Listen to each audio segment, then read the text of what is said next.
caste system versus Varnasrama system. In Chapter 1, we learned about how religion really transcends beyond morality, and that morality is about the earthly things. But that doesn't alter the fact that human beings have, throughout the ages, tried to use religion as a way of forcing morality of a sort onto individuals. In some cases, this is done to good ends. In other cases, it's done to bad ends. The case of the caste system is one of those instances where we might argue that it's been used for the wrong purposes.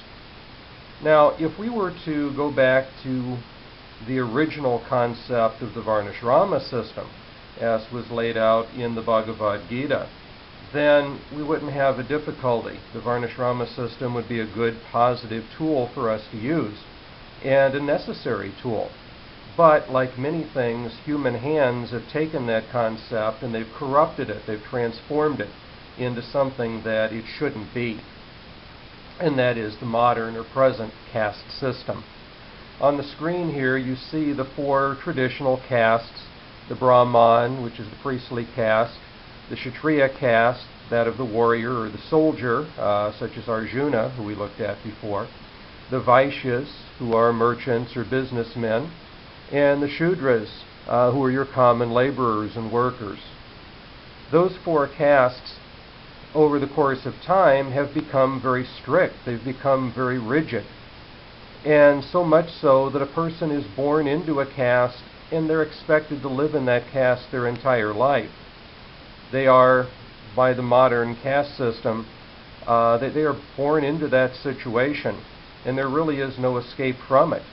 You can't marry between castes. You can't really have any opportunity of elevating or improving yourself. The caste that you are born into is the one that you will die in.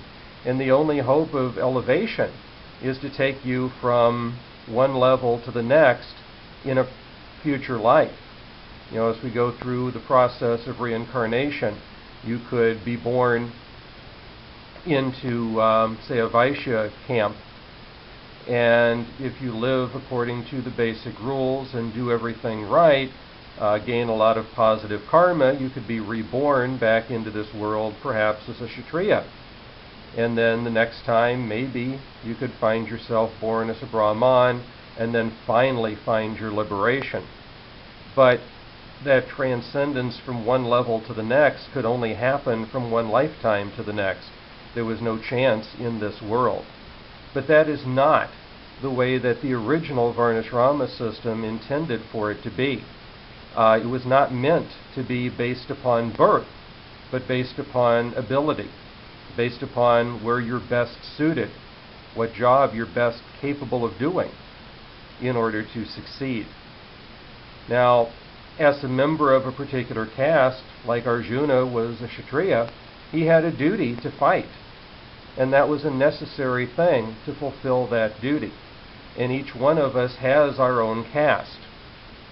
But we have to be recognizing of the fact that there is a duty that has to be performed in each of those castes. And when we obey that duty, then that is what is right. And when we disobey it, then that is what is wrong. In a work called The Laws of Manu, we find it explained how the different parts of the body equate to the different parts of the caste system. And you have this in your text at page 38, and I wanted to just read it out here as well. In order to protect this universe, he, the most resplendent one, assigns separate duties and occupations to those who sprang from his mouth, arms, thighs, and feet. To Brahmanas he assigned teaching and studying the Vedas, sacrificing for their own belief and for others, giving and accepting of alms.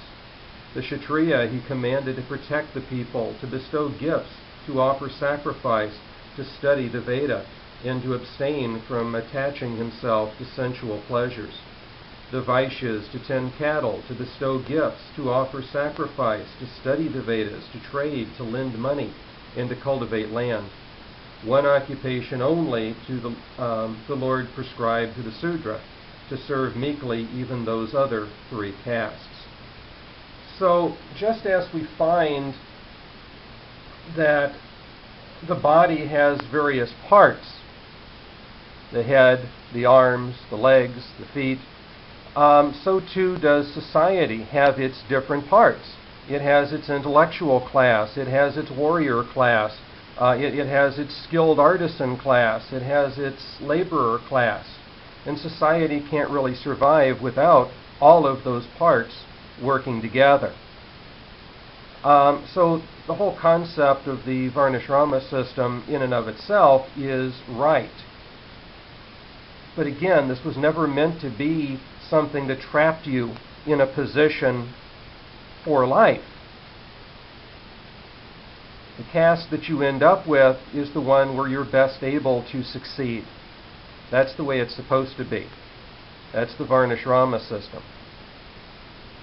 Wherever you're best able to succeed, where you're most skilled, where you have the best opportunity for advancement, that is your position. And what's more, there was none of this business in the early scriptures about how you can't move from one level to another.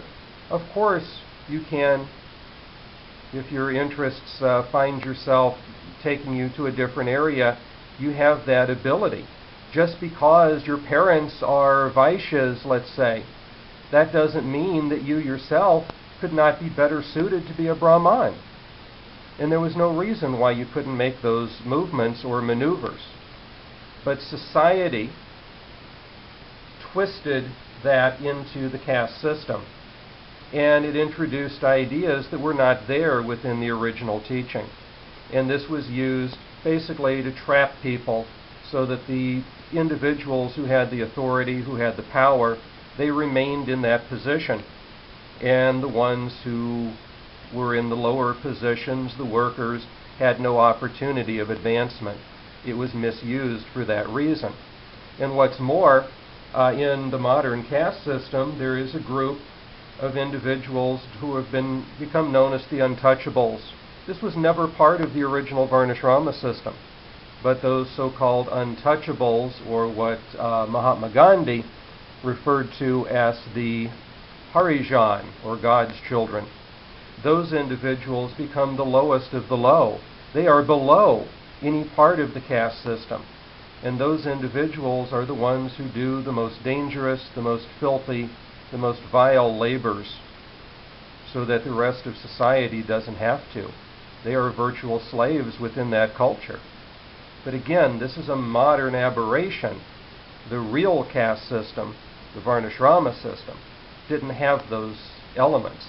It was intended as a system to make sure that society worked effectively.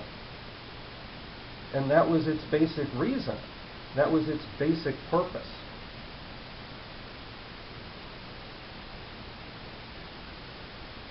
In the Bhagavad Gita at 9:32, Krishna makes the statement, "Those who take shelter in me, though they may be of lower birth, women, Vaishyas, and Sudras, can attain the supreme destination." So, whereas in the modern view of the caste system, you had to be a Brahman to be able to find liberation, the original teaching did not make that claim.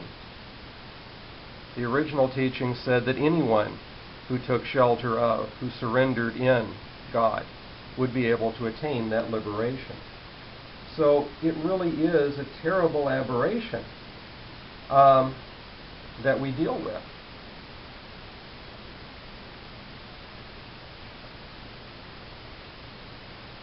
I gave you an article from Srila Prabhupada, Caste System, Caste Out, in which he explains some of the stuff that we've been talking about. And in there he also explains why it is that it's so important that the caste system remain, but not the corrupt caste system, the original Varnasrama system. Prabhupada says, the Vedic system of religion we have been describing, the Varnasrama system created by Krishna, is not to be confused with the present-day caste system, determination of social divisions by birth. But as to eradication of all social divisions, it cannot be done. So he's disagreeing with Gandhi on this respect. Gandhi wanted to eliminate the caste system altogether. Prabhupada says, yes, eliminate the corrupt system, but you can't leave us without anything. There has to be some system that is put in place. This is still more foolishness, because Krishna himself says, this system of 4 social divisions according to quality and work is ordained by me. But the difficulty is that this so-called caste system has come in on account of the false notion that in order to be a Brahman, one must be the son of a Brahman. That is the caste system. But Krishna does not say that. He says according to quality and work. He never says according to birth. So this so-called caste system in India is a false notion. The system of 4 divisions. The real system is determination of the 4 social divisions according to quality and work. So one must be qualified. He goes on to explain why it is a necessary tool, why we have to have that division. The social body must have a brain and arms and a belly and legs to be complete. If there is no brain, no head, then what's the use of the arms and legs and belly? It's all dead. So in human society, if there is not a class of learned, truthful, and honest men, men with all the Brahmanical qualifications, then society is ruined. That is why people are perplexed. Today, almost everyone is trained to be a Sudra, to be a laborer. Go to the factory, that's all. Go to the factory and get money. And when the man gets some money, he immediately purchases wine and women. So if you try to make society classless, you'll produce such men, useless men, disturbing to the social body. You cannot make society classless. If you try to make it classless, naturally people will all be Sudras, 4th-class men, and worse. Then there will be social chaos. So Prabhupada is showing us not only that Gandhi's desire to completely eliminate the caste system would be disastrous, but also the trend of the time, which was a movement towards communism, a single-class society, would also be disastrous. Just as the body has to have its parts to be able to function, the society also needs to have its parts to be able to function. What happens, let's say, if somebody loses their arms or somebody loses their legs? Well, that person can still live, but what they're capable of doing is somewhat diminished. If an individual were to lose their head, right, the mind, the intelligence, then the rest of the body would cease to function.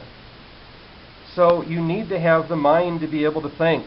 You need to have the arms to be able to do the work that arms do, the legs to be able to move, and so on.